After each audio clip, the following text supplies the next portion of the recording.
Sound working now? Oh, we got sound back. Oh, okay. Apparently we just decided that, guys.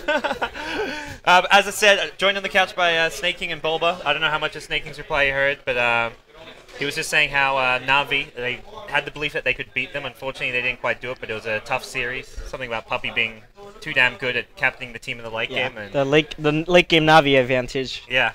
Well, with that said, Navi normally play towards the early game. They prefer to end games when they can in early game, but push comes to shove, if it goes late game, they've got the experience. They definitely do, and perhaps we'll be able to do better next time. And I think we will be able to take a lot from this game. And I just want to really look toward our boot camp where we actually will be able to play more Tier 1 teams, because during our pre-TI qualifier, we weren't able to play very much European teams at all. In America, there's really only Liquid and EG. It's very limited, and VG and DK, the experience from them is very good as well. They do some versatile picks with Razor, like Disruptor, and that's something we learned and absorbed in our first game. Yep. And we really played.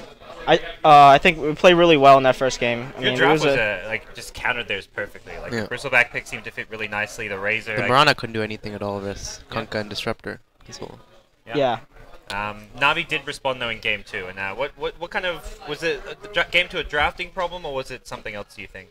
I think the draft was fine. It was the one fight middle. It was really very unfortunate how we missed the RP because of the cancel on the mag blink, and then just everything went to hell. We lost 3 heroes, and then they gained a bunch of momentum. So if I were able to replay again, that would be the turning point of the game. I mean that game was going to be hard too, in my opinion. You have the solo carry Doom, and then the mag. It would have been really hard for Brax to get a good RP off that game. I think they had Bat, they had Rubik.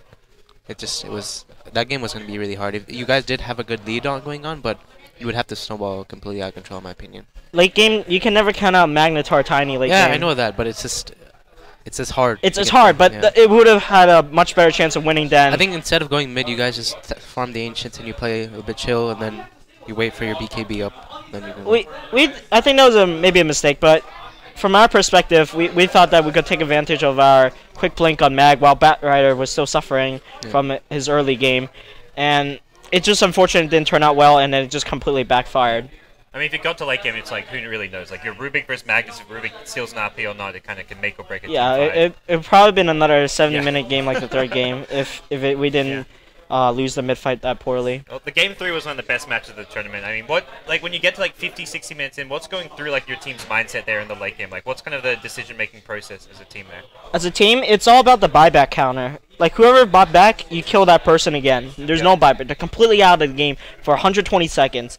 And the Mirana, she died, bought back, so we knew exactly who we needed tunnel vision. It was the Mirana. And we got her, but we sort of used too much, and we were too low to actually force the base and continue, and then they just sort of pushed us out with other buybacks on the other heroes, and we couldn't siege the base. And then once we lost a couple fights, it became progressively harder and harder to push into their base, because they just had a really nice well-rounded team fight. The force stuffs as well, I think, was a big thing. And the sleeps as well, I think.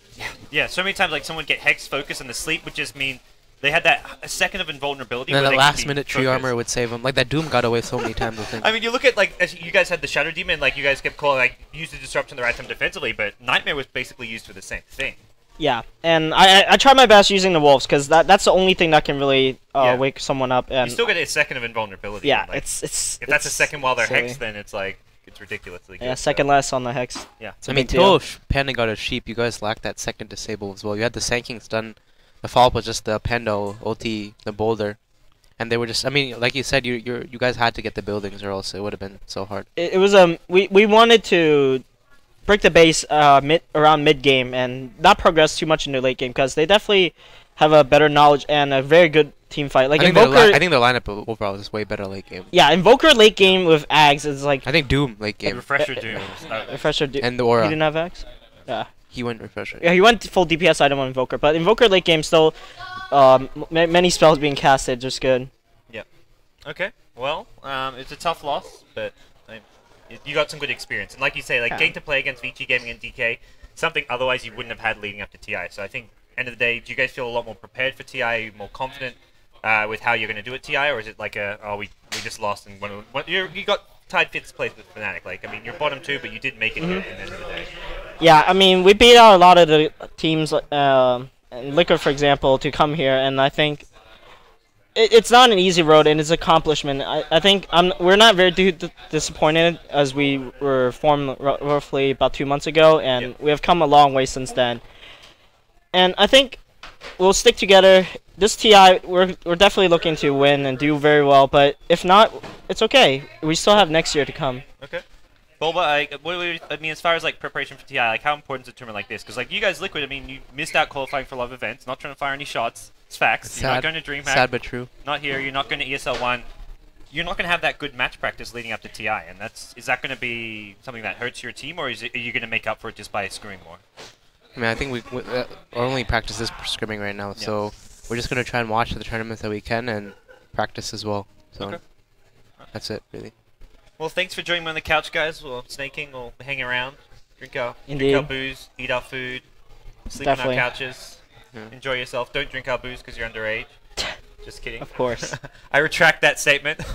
But guys, you're watching the Summit powered by Twitch, as well as supported by 100TB. We've got plenty more Dota 2 action coming your way. We've got a Pudge Wars match up next, followed by DK versus Vici Gaming, best of 3, winner bracket final. What are your guys' thoughts on DK and Vici Gaming? The two Chinese teams going up head-to-head. Who do you think has an edge there, if anyone? I would favor DK, because they're just they know VG very well, and their pick is a lot more wider than VG, they I would first say. picked a silencer. Yeah, like, would you ever see something like that out of any other Chinese team? I don't think so. So VG definitely have very limited picks, in my opinion, and DK knows that, and they're going to abuse that to their best ability. Okay. Bulba, who do you think? DK as well? Do you agree? Yeah, but I think VG's team depends on the first 10 minutes, like yesterday's game. I think if they get the tier 1 tower on the safe lane and they do the moves they usually make, they can have a really good shot at winning. Okay. So. Alright. But I think overall, I think in the best of 3 DK. But I think VG will take one game off them. Which other teams in the tournament do you think have a shot against the Chinese teams? EG, I mean, I guess EG. EG, Navi are the two teams left in the tournament. Do you think either of those teams has a good 50-50 shot, or is it like they're big underdogs? I think it's they've both learned a lot as well, and EG is progressively getting better as a team throughout this tournament. So and Navi as well. Sneyking, do you agree? EG, Navi both have a pretty good shot against DK or VG Gaming. Definitely, and I don't know. I don't think you can ever count out Navi, because it's just very experienced players, and they always manage to pull through and only get eliminated in the finals. I mean, for most of the tournaments. Okay. Okay. Sounds good. How was the pool, honey? Pretty good. It's too cold. All right, we may have to get some more warm water out in there. I don't know. Get that LA sunshine out. But guys, you're watching the Summit from sunshiny LA. Sunshiny, that's a new word. Sunshiny. We're gonna take a break. When we come back, we've got Pudge Wars coming your way. We may grab another player or two to come on the couch if it's gonna be a bit of a break. We're gonna set it all up. Dota 2 Pudge Wars. You guys are gonna get to see it first here at the Summit. Stay tuned. See you guys.